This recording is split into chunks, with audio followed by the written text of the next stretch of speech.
now we're going to travel south to hear from Michael in Clarion, Iowa. Michael, Pete's all yours. Hey, Pete. How you doing? I just got out of Waterloo, Iowa. Oh, did you? Yeah. Yeah. That's a good place to get out of. No, just kidding. Just kidding. Like others have said, thanks for doing this. And mail call rocks, man. I love this part. Oh, thank you. I appreciate the video that Tom does. I think it's the most underrated part of the whole thing is just the PV and the video that he comes up with makes it great. Yeah, it's great to hear all the information you have too, man. My question is a two-parter. As a former player who has sat in the film rooms, just how valuable is that time to dissect the game film on the opponents? And then I'd like to know what you think about Teddy's performance.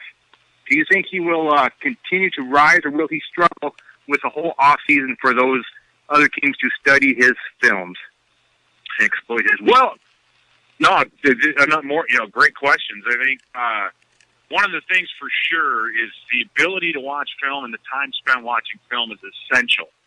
Mainly because you just can't be on the practice field all day long, every day. You just can't physically do it. And the other thing is that guys all learn differently. Now, the stereotype of a football player is what? Kind of a big dumb animal. No question about it. But it's a different kind of intelligence. It's a street smart. I've seen a lot of guys that went to Stanford that played in the league, and it's paralysis by analysis. They think too much. And the challenge of a coach is to be able to explain or figure out a team or understand a team, and then be able to convey it in a way that the players will understand it, but not just when they're sitting there watching film. They have to understand it when it's the fourth quarter and they're dead tired and they've been hitting the head 6 or 7 times and they feel like they're going to puke.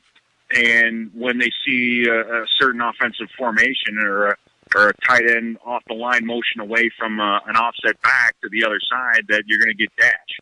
Or when you see the running back and the center step to the exact same side, you're going to get a draw or a screen. I mean, there's all these little things, and any coach can sit on a chalkboard and find a way to beat another team. There's a weakness to everything. There's a way to defeat almost everything that's out there. The genius comes in being able to do enough and doing the right things, and then conveying that to your players, and then getting those guys to execute it. You can go into a game with 65 different defenses where you barely got a chance to call each one time. You know what I mean? So how do you pare that down so you have just a handful of things that work, and when they work, they're well timed and they're executed well. When you see a blitz and a guy free to the quarterback, it's an amazing accomplishment, because the coach spent all his time diagramming protections, figuring out when teams and the formations and when they use them from a down and distance standpoint. And by the way, not only knowing all that, but then calling it at the exact right time when they're going to get it. And then the players all have to execute the thing perfectly just to get one guy free to the quarterback. It's an amazing thing. It's a process. But that's the biggest challenge. And players that can pick up stuff and see things on their own, that's when they get better. They watch film, they try to pick up on tendencies, they try to find certain things, because when they find it themselves, they own it, and they rarely forget the tendencies that they pick up. So in the maturation process, that's kind of what you do. That's kind of how you want to get these guys going to own their own systems and own their own defense and how they perform. I mean, Corey Chavis was one of the best. He would teach these young guys how to watch film or what to look for, and he prided himself on how smart he was.